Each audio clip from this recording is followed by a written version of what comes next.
اس وقت یہ ہے کہ اصل نماز یہی ہے، یہ سورہ فاتحہ۔ چنانچہ میں آپ کو حدیث سنا رہا ہوں جو صحیح بخاری میں بھی ہے، صحیح مسلم میں بھی ہے، جامع ترمذی میں بھی ہے، سنن ابی داود میں بھی ہے، سنن نسائی میں بھی ہے، اور بہت سی کتابوں میں موجود ہے۔ اور یہ عن عبادہ بن صامت رضی اللہ تعالی عنہ، حضرت عبادہ بن صامت سے ہے مرفوعا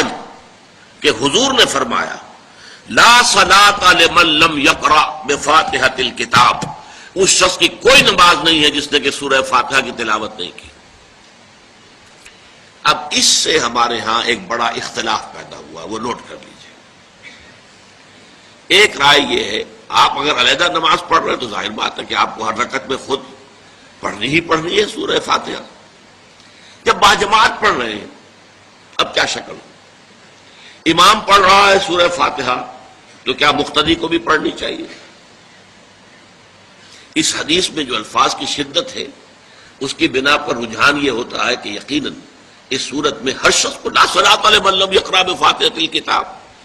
جس نے کہ فاتحہ کی تلاوت نہیں کی، قرأت نہیں کی، اس کی کوئی نماز ہی نہیں۔ تو یہ موقف ہے امام شافعی کا، یہی مسلک ہے ہمارے اہل حدیث بھائیوں کا کہ آپ چاہے اکیلے نماز پڑھ رہے ہو، چاہے امام کے پیچھے پڑھ رہے ہو، اور چاہے امام جو ہے وہ جہری رکعت پڑھا رہا ہے اور چاہے سری رکعت پڑھا رہا ہے۔ خاموشی والی رکعت سورہ آپ کو معلوم ہے کہ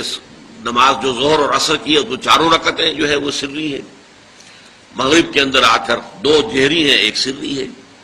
عشاء میں آ کر دو جہری ہیں دو سری ہیں، سورہ اور نماز فجر کے اندر دونوں جو ہیں وہ جہری ہیں۔ تو چاہے جہری ہو چاہے سری ہو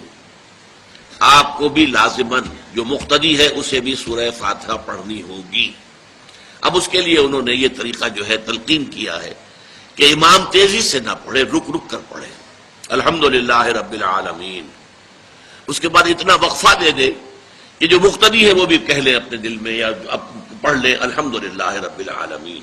الرحمن الرحیم۔ تو یہ رک رک کر پڑھنا، خاص طور پر اگر آپ کو موقع ہوا ہو کسی اہل حدیث امام کی امامت میں نماز ادا کرنے کا تو آپ دیکھیں گے کہ بڑا فرق ہے۔ ہمارے جو حنفی امام الحمدللہ رب العالمین الرحمن الرحیم مالک یوم الدین ایاک نعبد و ایاک نستعین، چار آیتیں جو ہیں وہ بھی ایک ساتھ میں پڑھ جائیں گے، لیکن یہ کہ عام طور پر جو اہل حدیث حضرات ہیں وہ رک رک کر ٹھہر ٹھہر کر پڑھتے ہیں، ترتیل کے انداز میں پڑھتے ہیں۔ یا پھر دوسری شکل انہوں نے ایک اور کی ہے، یہ آپ سعودی عرب میں جب کبھی نماز پڑھیں گے